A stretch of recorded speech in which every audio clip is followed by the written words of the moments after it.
지난주 추석 명절이었는데 잘 지내셨나요? 아마 오랜만에 친척이나 친구, 또 가족들을 만나 즐거운 시간들을 보내셨을 것 같습니다. 그럼 혹시 만나서 무슨 이야기를 하셨나요? 여러 가지 이야기를 하셨겠지만 혹시 복음을 전하셨습니까? 물론 우리가 이 말로 예수님을 전해도 예수님 믿지 않는 사람은 바로 믿게 할 수는 없습니다. 그러나 우리는 이 만날 때마다 그저 예수님을 소개하는 것이 우리가 해야 할 일이 되는 것입니다. 사진 한 번만 보여주시기 바랍니다.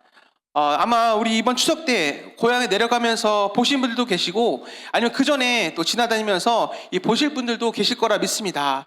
이 고속도로에 보면은 이러한 간판이 있습니다. Jesus loves you. 네, 고려은단. 이 간판의 유래는 이러합니다. 국내 최대 은단 생산업체, 또 비타민C 제품 생산업체인 고려은단은 1955년에 세워진 회사입니다.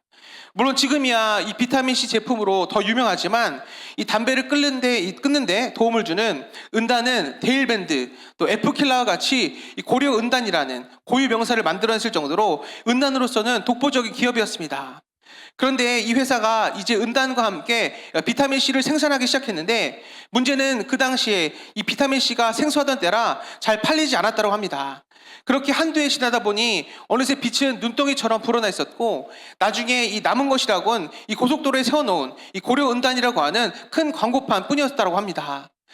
그래서 이 큰 광고판이라도 팔아서 빚을 갚으려고 하다가 생각을 바꿔서 될 대로 되라는 심정으로 오늘 간판을 덧칠해서 Jesus loves you, 예수님은 당신을 사랑하십니다 라는 문구로 지금의 이 간판을 만들었다고 합니다. 그런데 그렇게 광고판의 내용을 바꾼 지 석 달 있다가 갑자기 TV에 이 비타민C 효능이 소개되면서 비타민C 열풍이 터지기 시작했던 것입니다. 그렇게 이제는 은단보다는 이 비타민C를 파는 회사로 이름을 알리게 된 것입니다. 지금도 이 고려은단은 전 직원의 80%가 기독교인들로서 매월 첫째 주 월요일 아침 예배 후 일과를 드리고 시작하고 있다고 합니다. 또 회사의 매출은 200억에서 300억 정도이며 이 IMF 후에도 가문 없이 오히려 인력을 더욱더 늘린 우리 건실한 회사로 성장할 수가 있게 되었다는 것입니다. 우리 다음 사진 보여주시기 바랍니다. 네, 많이들 보셨을 텐데요. 우리 청소년들은 아마 유지성님 때문에 이렇게 잘 되었다라고 생각할 수 있는데 결코 아닙니다. 여기 사진을 보면 이렇게 말씀을 넣어서 오늘 계속해서 예수님을 나타내기 위해 힘쓰기 때문에 하나님께 축복받는 쓰임받는 기업이 되었던 것입니다. 그리고 이런 기업은 비단 우리나라에만 있는 것이 아닙니다. 혹시 여러분들 이 미국의 3대 버거를 아시는 분이 계십니까? 네, 또 사진 한 번만 보여주시기 바랍니다.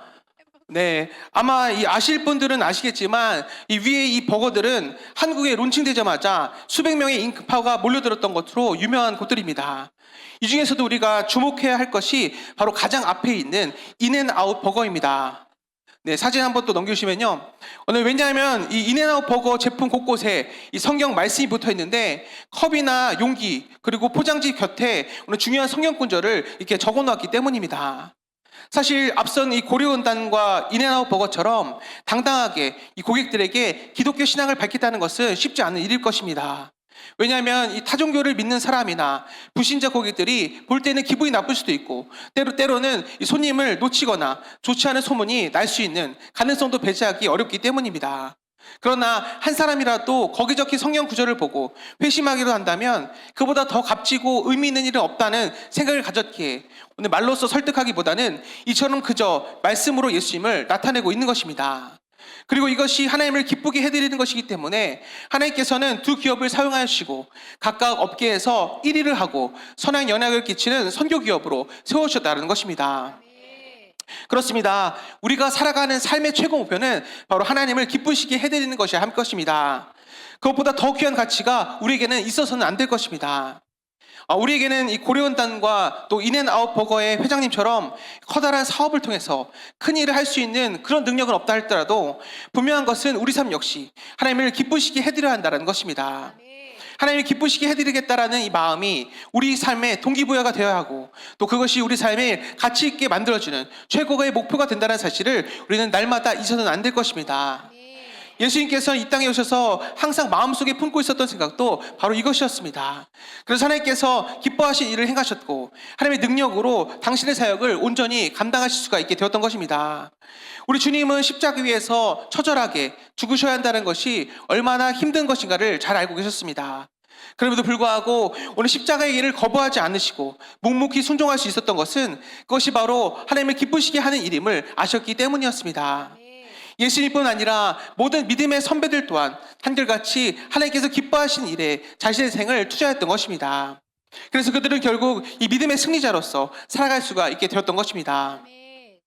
사도 바울은 하나님을 기쁘시게 하는 일이라면 고난도 두려워하지 않았습니다. 헐벗고 굶주리고 죽음의 고비를 수없이 넘기면서도 복음을 증거하는 삶을 살았던 가장 큰 원동력은 바로 그것이 하나님을 기쁘시게 하는 것임을 알았기 때문이었습니다. 또 구약 성경에 나오는 다니엘도 그랬습니다. 바벨론의 포로로 잡혀가 있던 그는 그 어떤 신에게도 기도해서는 안 된다라는 왕의 명령이 떨어졌다는 사실을 누구보다도 잘 알고 있었습니다. 그런데도 하루에 3번씩 꼭 하나님께 기도했습니다. 그게 하나님을 기쁘시게 하는 일이었기 때문이었습니다. 비록 사자굴에 던져져서 사자의 밥이 된다 할지라도 하나님께서 기뻐하신 일을 결코 포기할 수가 없었던 것입니다. 그렇다면 여러분, 지금 우리는 어떻습니까? 지금 우리는 하나님을 기쁘시게 하는 삶을 살고 계십니까? 우리가 살아가는 삶의 모습이 하나님을 기쁘시게 하는 모습이 되고 있으십니까?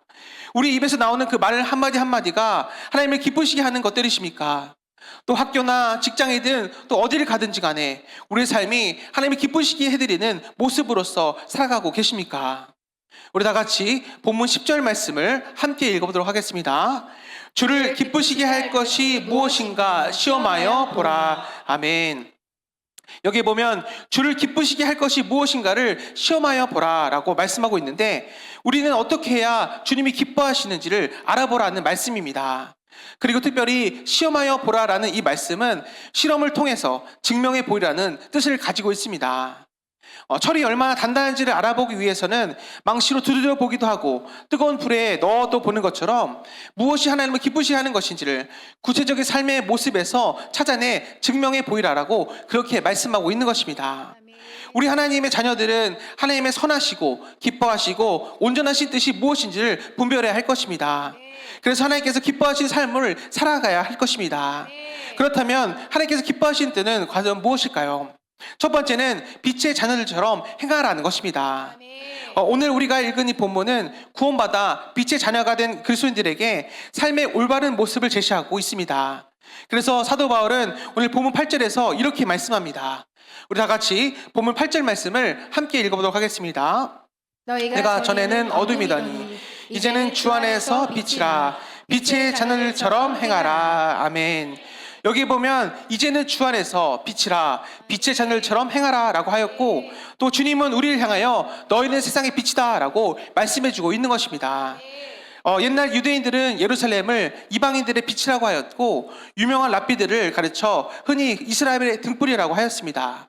그리고 우리가 일반적으로 인류의 역사에 있어서 크게 공헌한 사람들을 가리켜 인류의 등불이라고 말하기도 하고, 또 민족에게 큰 공헌을 한 사람을 민족의 등불이다라고 말하기도 합니다. 이와 같이 무엇인가 독특하게 훌륭한 일을 한 사람들을 가리켜 빛을 남긴 사람들이라고 그렇게 평가하는 것입니다. 그렇다면 우리 주님께서 오늘 우리들을 가리켜 너희는 세상의 빛이다 라고 하셨으니 이 얼마나 영광스러운 일입니까? 빛은 어둠을 밝혀줍니다. 그리고 이 빛은 정확한 방향을 제시하여 줍니다. 주님은 우리 그리스도인들이 세상을 살아갈 때 이 혼탁한 세상에서 길을 잃고 방황하는 사람들 가운데 올바른 삶의 모습은 이런 것이다 하는 이 삶의 열매를 보여주며 살라라고 그렇게 말씀하시는 것입니다. 그런데 우리를 빛의 자녀다라고 말씀하시기 전에 너희가 어두움에 있었다라고 그렇게 말씀하고 계십니다. 즉 우리가 예수님 만나기 이전에는 어두운 세상에 살았던 사람들이었고 죄의 종이 되어 세상의 가치를 따라 멸망의 길로 향하는 어두운 세상의 삶을 살았다라고 그렇게 말씀하고 있는 것입니다. 그런데 여러분, 그 다음이 중요합니다. 바로 이제는 주 안에서 빛이다 라고 말씀하여 주시는 것입니다. 예수의 믿음으로 말미암아 우리들이 어두운 세상에서 나와 빛의 세계로 죄의 종이 아니라 빛의 자녀가 되었다는 말입니다. 인간에게는 누구나 이 자연의 빛이 필요합니다. 빛이 없이 살아갈 수 있는 사람은 아무도 없습니다. 하나님은 우리에게 특별히 이 태양빛을 만들어 주셨습니다. 그래서 지구에 있는 모든 생명체들은 이 태양으로부터 나오는 빛에 의존하면서 살아가고 있습니다. 태양빛은 인간의 눈으로 볼 수 있는 빛과 자외선처럼 인간의 눈으로 볼 수 없는 빛으로 구분되어져 있습니다. 그런데 이 태양빛은 그 전체로 우리 인간의 몸에 자양분처럼 귀한 것들을 가져다 줍니다. 또 이 태양빛은 신체의 신경화학 물질과 호르몬을 조절하며 신체의 자연적인 리듬을 만들어갑니다. 그래서 만약 우리 몸에 이 태양빛이 부족하면 면역체계가 악화되며 오늘 몸에 불균형이 생기게 되는 것입니다. 뿐만 아니라 마음이 의기소침해지는 정신적인 침체와 질병까지도 생기게 되는 것입니다. 그래서 과학자들은 말합니다. 우리 몸에 비타민과 영양분이 있어야 하는 것처럼 인간의 정신과 육체에도 최소한의 햇빛의 요구량이 있다라는 것입니다. 태양빛은 심장박동과 혈압, 또 혈당에도 영향을 끼친다고 합니다. 뿐만 아니라 인간의 내면의 인내심, 스트레스 조절 능력, 또 에너지를 만들어내는 것도 이 태양빛과 관계가 있다고 합니다. 그런데 인간은 생명과 건강을 위해 태양빛이 필요하지만 다른 동물과 식물과는 달리 육체로만 구성된 것이 아니라 영혼 혼혈을 소유하고 있기 때문에 오늘 그 영혼을 위한 생명의 빛도 우리 가운데 있어야 할 것입니다. 그래서 그 영혼이 생명의 빛을 보지 못하고 죄의 어두운 그늘 밑에서 머물러 있다고 한다면 우리 영혼은 진정한 행복을 누리지 못하게 되는 것입니다. 또 영혼의 방황과 혼란함 속에서 진정한 평안 또한 누릴 수가 없게 되는 것입니다. 이처럼 어두운 죽음의 세계에서 살고 있는 우리에게 구원의 밝은 빛의 세계로 우리를 인도하여 주시기 위해 오신 분이 계십니다. 그분이 바로 빛으로 오신 예수님이십니다. 아멘. 그렇기에 성경은 예수님을 세상을 구원하시기 위해 오신 빛이다라고 그렇게 선포하고 있는 것입니다. 우리 다 같이 마태복음 4장 14절부터 16절 말씀을 함께 읽어보도록 하겠습니다. 이는 선지자 이사야를 통하여 하신 말씀을 이루려 하심이라. 일러스되 스불론 땅과 납달리 땅과 요단강 저편 해변길과 이반의 갈릴리여, 흑암에 앉은 백성이 큰 빛을 보았고 사망의 땅과 그늘에 앉는 자들에게 빛이 비추었도다 하였느니라. 아멘. 이 말씀은 구약의 이사야서 9장 1절 2절 말씀을 인용한 말씀으로 예수님께서 스불론과 납달리 지역으로 내려가신 것은 바로 이사야서의 예언의 말씀을 이루기 위함이었다라고 그렇게 말하고 있는 것입니다. 금식 기도를 마치고 광야에 나오신 예수님께서 처음으로 접한 소식은 바로 세례 요한이 헤로드 왕에게 잡혔다라는 것이었습니다. 당시 세례 요한은 이스라엘 국민들이 존경하는 선지자이며 지도자였습니다. 이런 상황에서 예수님께서 광야에서 기도를 마치고 나오셨을 때 모든 이스라엘 백성들은 바로 예수님의 말과 행동에 집중했던 것입니다. 왜냐하면 세례 요한이 예수님께 세례를 베풀면서 세상의 죄를 지고 가는 어린 양을 보라, 나는 이분의 신발끈도 맬 수 없다라고 선포하였기 때문이었습니다. 따라서 예수님께서 하시는 말씀과 행동은 당시 이스라엘 백성들에게 막대한 영향을 끼칠 수 있었습니다. 세상의 논리대로 한다면 예수님께서 취하신 행동은 지금 이 백성들의 인기와 힘을 얻고 세례 요한이 잡혀있는 예루살렘 성으로 올라갔어야 합니다. 그러나 예수님은 그런 상황 속에서 예루살렘이 아닌 스불론과 납달리 지역으로 내려갔었다는 것입니다. 예수님은 이스라엘의 모든 경제, 정치, 문화, 교육, 종교적인 힘이 몰려있는 예루살렘이 아닌 이스라엘의 영역 가운데서도 가장 가난하고 약한 변두리 중에 변두리 지역인 갈릴리 지역, 그 중에서도 스불론과 납달리 지역을 찾아가셨던 것입니다. 즉 세상에서 주는 권력과 명예를 얻기보다는 복음이 가장 필요한 지역으로 직접 찾아가셨던 것입니다. 이 스불론과 납달리는 갈릴리 바다 북서편에 위치한 땅입니다. 가장 오지이면서 끊임없이 적의 침략으로 인해 고통당하는 땅이었고 가난으로 인하여 가장 극심한 고통을 당해야 하는 소외된 땅이었던 것입니다. 또 이 지역은 북이스라엘이 아수르에 멸망당할 때 이방인들의 땅이었기 때문에 그들은 혼혈이라는 이유로 온갖 멸시를 당했던 것입니다. 그래서 오늘 마태복음 4장 16절에서는 흑암에 앉은 백성, 사망의 땅과 그늘에 앉은 자들이라고 그렇게 표현하고 있는 것입니다. 그런데 예수님은 바로 그곳에 가셔서 복음을 전하셨습니다. 중심인 예루살렘에서가 아니라 가장 변두리인 이 납달리와 스불론 지역 가운데 복음을 전하였던 것입니다. 그리고 그들 가운데 빛을 비춰주셨던 것입니다. 우리 다 같이 요한복음 12장 46절 말씀도 함께 읽어보도록 하겠습니다. 나는 빛으로 세상에 왔나니 물은 나를 믿는 자로 어둠에 거하지 않게 함이로라. 아멘. 여기에 보면 예수님께서 이 땅에 오신 이유는 죄로 인해 어둠에 갇혀 있는 인류를 빛으로 인도하셔서 구원의 자리로 인도하시기 위함이라고 그렇게 말씀하고 있는 것입니다. 예수님은 생명의 근원이십니다. 그리고 예수님이 주시는 그 생명 때문에 이 세상에 있는 모든 만물들이 존재할 수가 있게 되는 것입니다. 우리가 살아가는 것도, 또 동물들이 살아가는 것도, 식물들이 존재하는 것도 모두 다 예수님이 주시는 생명 때문에 살아갈 수가 있게 되는 것입니다. 그런데 이 생명이 눈으로 보이지 않기 때문에 사람들은 믿지 못하게 됩니다. 그래서 예수님은 자신을 빛으로 소개하신 것입니다. 왜냐하면 빛은 생명과 같이 신비로운 능력을 가지고 있기 때문입니다. 하나님을 모른다고 하며 사는 자들을 오늘 성경 속에서는 어둠 속에 사는 자들이라고 그렇게 말씀하고 있습니다. 다시 말하면 생명이 없는 사람들이라고 그렇게 말할 수도 있는 것입니다. 그런데 예수를 만나게 되면 이 어둠에 살던 자들이 빛 가운데로 인도되는 놀라운 기적의 역사가 일어나게 되어 있습니다. 왜냐하면 예수님이 주시는 생명을 얻었기 때문입니다. 그러나 아직 예수님 하나님을 믿지 못하는 사람들의 인생은 아직도 어두움으로 덮여있다는 사실을 꼭 기억하시기 바랍니다. 왜냐하면 그들 가운데 아직 이 생명의 빛이 비춰지지 않았기 때문입니다. 그러므로 우리는 이 어둠에 덮여있는 예수를 보지 못하는 이 사람들 가운데 예수님의 빛을 비추는 자들이 되어야 할 것입니다. 그러기 위해서는 자기를 태워 빛을 내는 초와 같이 우리가 예수님께 이미 받은 이 축복들을 이제는 우리 이웃들을 위해서 사용하며 빛을 내는 자들이 되어야만 할 것입니다. 여러분, 이 어둠이란 빛이 없는 상태로 빛이 있고 없음으로 어둠이 결정됩니다. 즉 조그마한 빛이라도 있으면 어둠은 사라지게 되는 것입니다. 이때 가장 중요한 것은 빛의 크기가 아니라 작은 빛 하나라도 있으면 어둠을 물리치는 힘이 된다는 것입니다.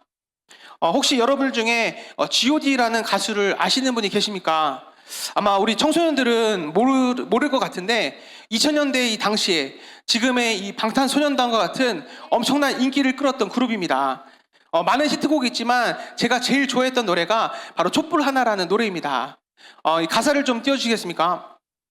네, 제가 여기서 부르고 싶지만 부르진 않고 제 중요한 내용만 조금 읽어드리도록 하겠습니다. 네, 너무 어두워 길이 보이지 않아. 내게 있는 건 성냥 하나와 촛불 하나. 이 작은 촛불 하나 가지고 무얼 하나. 촛불 하나 켠다고 어둠이 달아나나. 근데 뒤에 보면 하지만 그렇지 않아. 작은 촛불 하나 켜보면 달라지는 게 너무나도 많아. 아무것도 없다고 믿었던 내 주위에는 또 다른 초 하나가 놓여있을기에 불을 밝히니 촛불이 2개가 되고 그 불빛으로 다른 초를 또 찾고 3개가 되고 4개가 되고 어둠은 사라져가고. 네, 뭐 이런 노래인데 여기에 보면 이 작은 불빛 하나라도 있으면 다른 빛을 밝힐 수 있는 원동력이 된다는 것입니다. 불을 켜지 않으면 아무것도 찾을 수가 없게 되고 절망 속에 있을 수밖에 없지만 이 작은 불을 밝히니 다른 초를 찾게 되고 그렇게 초가 2개가 되고 3개가 되면서 점점 어둠은 사라지게 된다는 것입니다. 즉 빛이 존재하는 이유는 자신을 비추기 위해 존재하는 것이 아니라 주위를 어둠을 밝히기 위해 존재한다는 것입니다. 이처럼 자신을 위해 사는 삶이 아니라 주위의 이웃을 위해 특별히 예수님을 알지 못하는 자들 가운데 복음의 빛을 비추시는 삶이 되어야 할 것입니다. 예수님께서는 이 상산수훈의 말씀 가운데서도 너희는 세상의 빛이다. 너희 빛이 사람 앞에 비치게 하여 그들로 너희의 착한 행실을 보고 하늘에 계신 너희 아버지께 영광을 돌리게 하라라고 그렇게 말씀하셨습니다. 빛이 되어라라가 아닙니다. 이미 빛이 되었으니 착한 행실로 빛의 사람을 보이라라고 말씀하고 있는 것입니다. 그러면 믿지 않는 사람들이 우리의 착한 행실을 보고 하나님 믿게 되고 하나님께 영광을 돌리게 된다는 말입니다. 그리고 그 한 영혼이 돌아올 때 하나님을 기쁘시게 해드릴 수가 있게 되는 것입니다. 그리스도인이란 하나님을 기쁘게 섬기고 따르는 가운데 하나님께 주시는 것을 누리는 사람들을 말합니다. 이것이 그리스도인으로 사는 것을 말하는 것입니다. 그리고 이것이 구체적으로 나와 있는 말씀이 있습니다. 우리 다 같이 빌립보서 2장 13절 말씀을 함께 읽어보도록 하겠습니다. 너희 안에서 행하시는 이는 하나님이시니 자기의 기쁘신 뜻을 위하여 너희에게 소원을 두고 행하게 하시나니. 아멘. 여기 보면 하나님께서 기뻐하시는 뜻을 이루기 위하여 성도들의 마음에 소원을 일으키시고 그 소원을 이룰 수 있는 힘을 주신다라고 말씀하고 있습니다. 즉 하나님께서 이 성도들 안에 계시면서 이 하나님의 선하신 목적을 따라 소원을 가지고 활동할 수 있도록 그렇게 역사하여 주신다는 것입니다. 우리가 이 그리스도인이라고 불리는 이유도 하나님께서 우리 안에 계시기 때문이며 우리가 이 어지러운 세상 가운데서 승리할 수 있는 것도 하나님께서 우리 안에 계시기 때문입니다. 또 여기에서 너희로 소원을 두고라는 이 말이 원어로 델레인이라는 단어인데 이 단어는 주로 선택하다, 선호하다, 결정하다, 열망하다라는 의미를 담고 있습니다. 즉 하나님께서 이 사람의 마음에 강렬한 열망을 일으키셔서 선택하게 하시는 것입니다. 이 열망은 하나님께서 일으키시는 것이며 하나님께서 사람들을 통하여 일하시는 방법 중에 한 가지입니다. 사람의 행동하는 근본은 마음의 생각입니다. 마음의 생각과 계획을 행동으로 옮기는 것이 곧 생활입니다. 그러므로 이 그리스도인으로서 살려면 먼저 이 마음 경영이 하나님의 뜻 안에서 이루어져야 할 것입니다. 그래서 하나님께서는 사람들의 마음을 살피신다고 하였습니다. 그런가 하면 예수님께서는 마음으로 생각만 하여도 이미 행동한 것으로 여기셨습니다. 이처럼 이 하나님께서는 사람들의 마음에 하나님 기뻐하시는 뜻을 행하려는 소원을 갖게 하신다는 것입니다. 따라서 하나님께서 주시는 이 소원을 따라가야 그리스도인으로서 살아갈 수가 있게 되는 것입니다. 예수님께서 이 병자를 고칠 때면 내가 무엇을 하여 주기를 원하느냐 혹은 내가 낫고자 원하느냐라고 하시며 그들의 마음에 간절한 소원이 있는지 믿음이 있는지를 확인하시곤 하셨습니다. 때로는 애구망 바로처럼 사람의 마음을 강팍하게 하셔서 도구로 사용되게 하시고 때로는 바사왕 고레스처럼 하나님을 경외하는 마음을 일으키기도 하십니다. 이는 모두가 사람으로 하여금 하나님의 뜻을 행하게 하시려는 하나님의 방법이었습니다. 하나님께서는 지금도 여러 사람들의 마음에 소원을 일으키시면서 하나님께서 계획하신 뜻을 이루어가게 하시는 것입니다. 그러므로 우리는 이 하나님의 선하신 뜻 안에서 거룩한 소원을 품게 해달라고 기도해야 할 것입니다. 거룩한 소원이란 세상적인 욕심이나 헛된 꿈과 요행을 바라는 것이 아니라 하나님이 기뻐하신 뜻을 위한 소원이 되는 것입니다. 그리고 하나님께서는 사람에게 소원을 주시는 것 아니라 그 소원을 이룰 수 있는 힘과 능력도 함께 주십니다.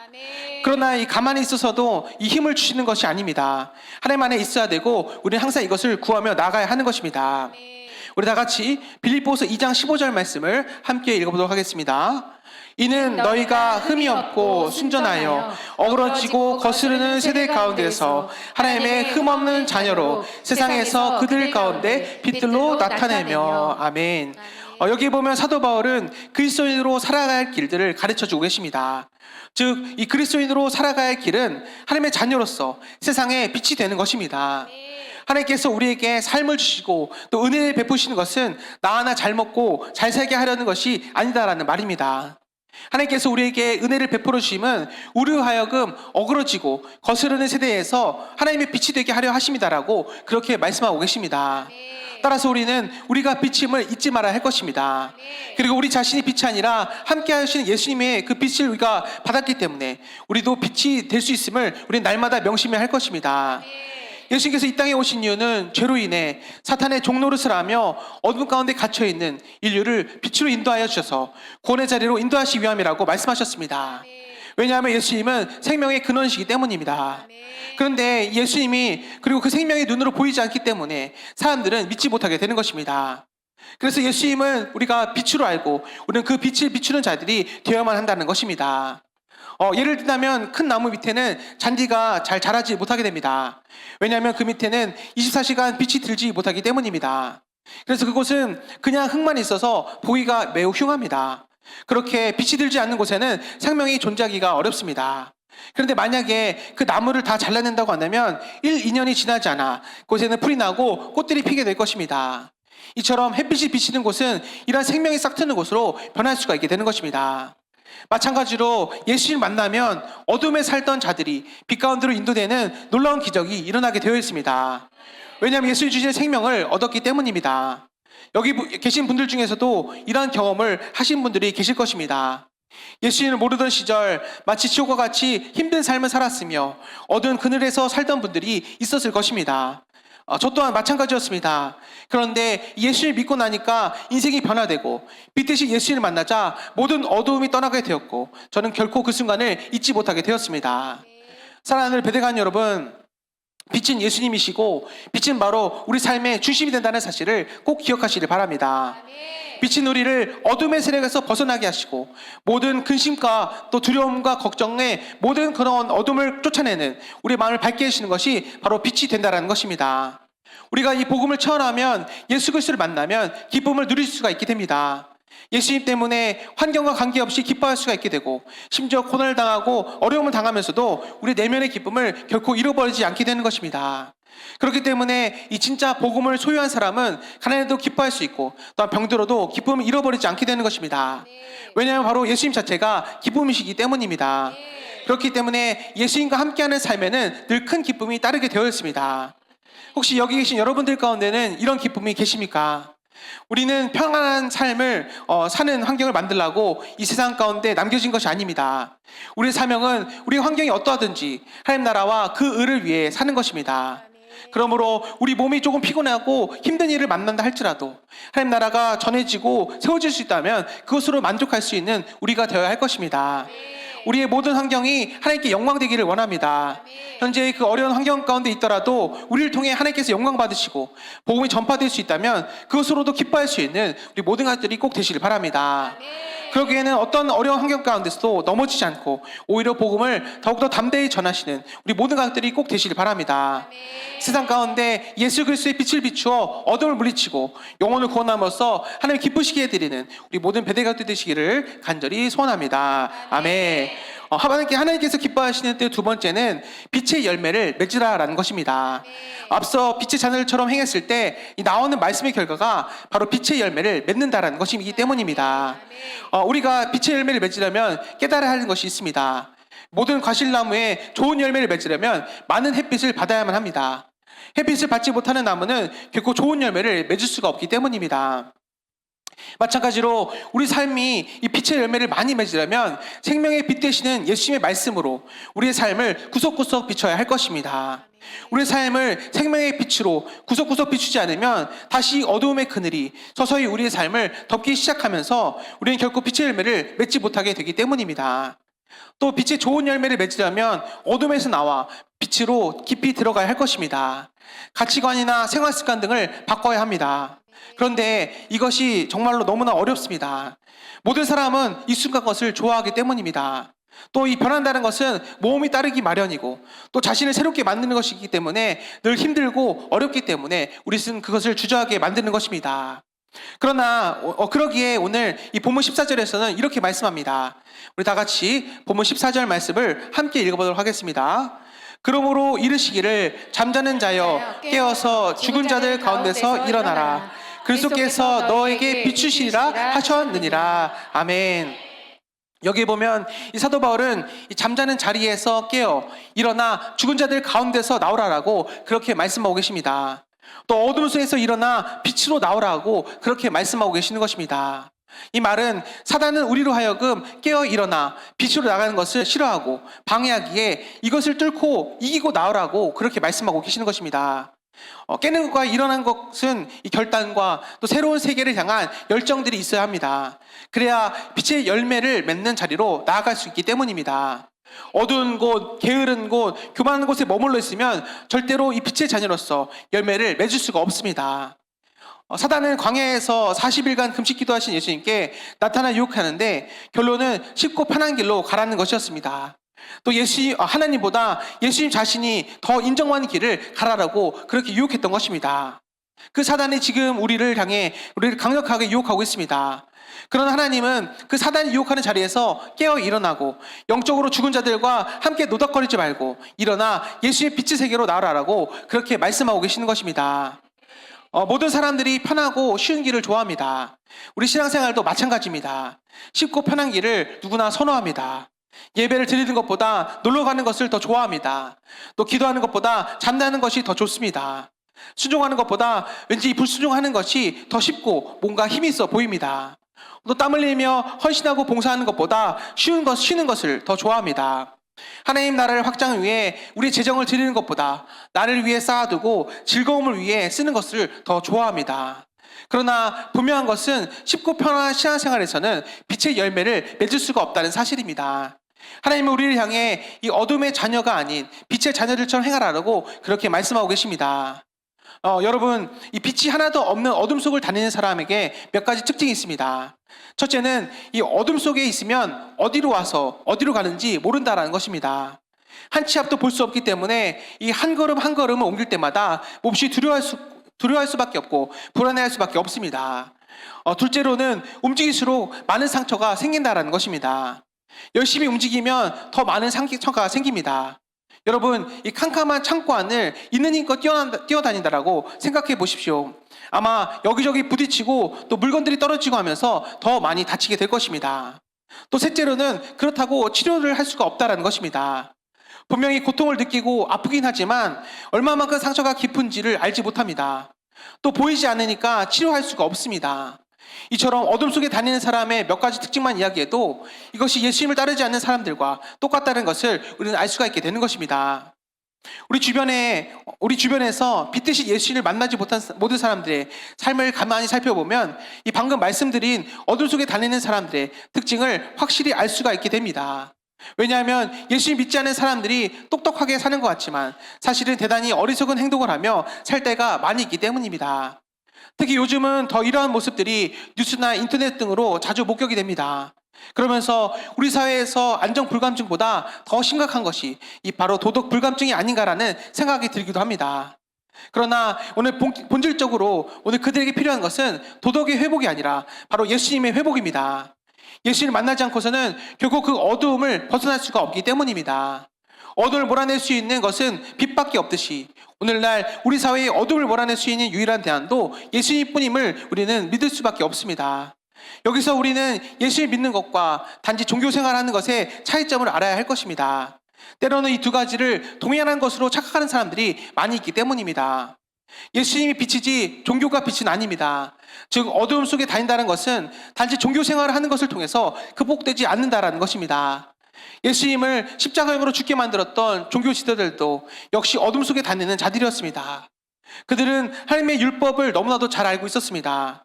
5살 때부터 모세오경을 암송해왔기 때문에 아마 우리가 사도신경을 암송하거나 이 주기도문을 외우듯이 줄줄 외웠을 것입니다. 그러나 그들이 예수님을 따르지 않았을 때 율법의 참뜻을 이해하지 못하게 되었던 것입니다. 마치 어둠 속에 있는 자가 책의 내용을 다 알 수 없듯이 율법을 읽으면서도 어둠 속에 있기 때문에 그 뜻을 이해할 수가 없었던 것입니다. 하나님의 말씀이 사랑임을 알지 못했기 때문에 오히려 이 말씀을 정죄의 도구로 사용했던 것입니다.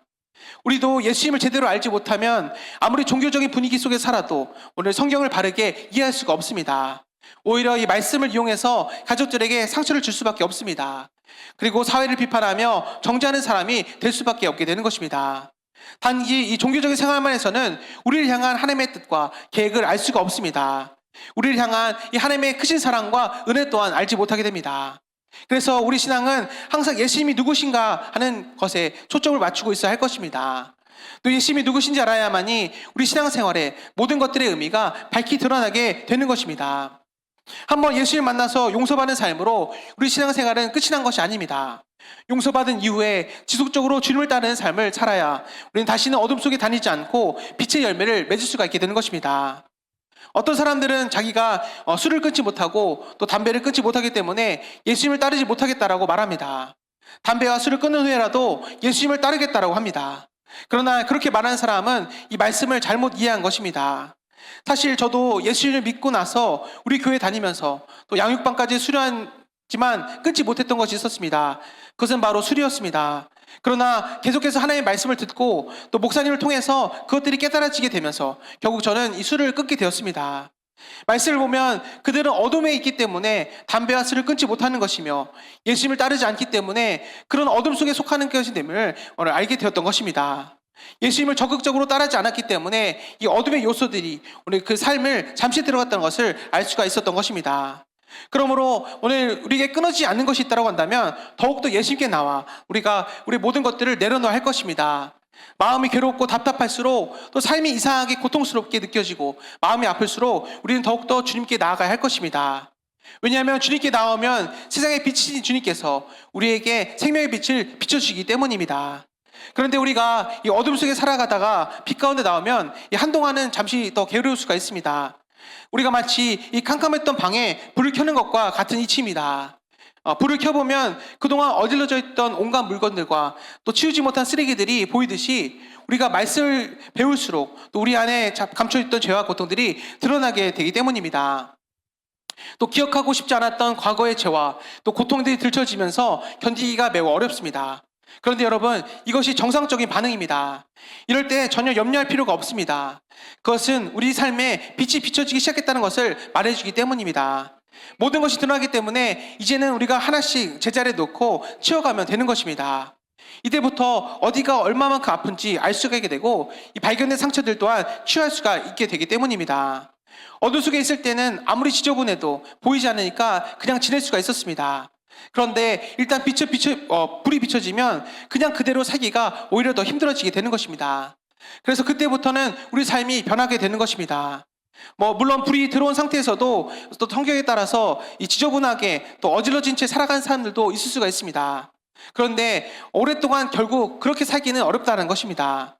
캄캄할 때는 내가 치워야겠다라는 생각을 전혀 하지 못하게 되지만, 그래도 불이 들어오게 되고 그것들 보여지면 나중엔 좀 치워야 할 텐데 라는 생각을 하며 살기 때문입니다.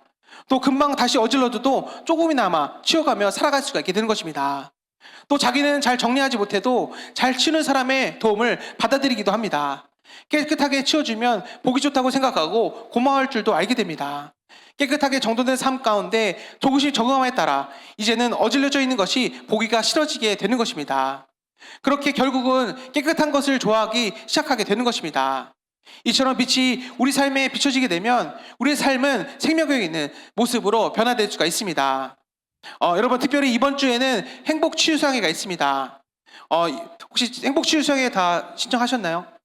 네, 꼭 오셔서 우리 마음에 있는 모든 죄된 것들과 또 상처들을 말씀을 통해 비춰내고 또 주님께 내어놓음으로써 모두 다 해결받으시는 우리 모든 가족들이 꼭 되시길 바랍니다. 하나님께서는 태초에 천지를 창조하실 때 가장 먼저 빛을 창조하셨습니다. 빛이 있기 전에는 온 세상이 혼돈하고 공허하며 흑암이 깊음 위에 있는 상태였습니다. 그러다가 빛을 창조하신 후에는 조금씩 아름다운 세계가 만들어졌습니다. 이처럼 우리가 빛 대신 예수님을 따를 때 우리의 삶이 정돈되고 아름답게 가꾸어질 가능성이 있게 되는 것입니다. 우리가 우리의 삶을 가장 아름답게 가꿀 수 있는 비결은 우리의 노력으로만 되는 것이 아니라 빛 대신 예수님을 지속적으로 따름으로써 가능하게 되는 것입니다. 예수님을 따르지 않으면 우리는 다시 어둠에 갇혀버리기 때문에, 또 다시 정돈되지 않는 혼란 속에 빠지고 아픔 속에 빠지고 더러움에 빠지기 때문에 우리 날마다 주님을 따르는 삶을 우리가 노력하며 살아가야 할 것입니다.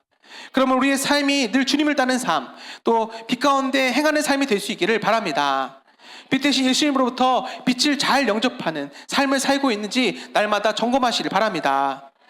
사랑하는 배대관 여러분, 세상 사람들은 똑같아 보이지만 사실은 두 가지로 분류할 수가 있습니다. 비춰지는 빛을 따라서 빛 앞에 나오는 사람과 반대로 이 비춰지는 빛을 거절하고 숨어 어두움을 따르는 사람들입니다. 여러분, 빛이 존재하는 이유는 자신을 비추기 위해서가 아닌 오늘 주의 어둠을 받기 위해서 존재하는 것이다라고 말씀드렸습니다. 그럼 우리가 먼저 빛 앞에 나와 빛을 받은 자들로서 우리는 이제 이 빛을 반사하여 어두움을 향해 비추는 데 사용해야 할 것입니다.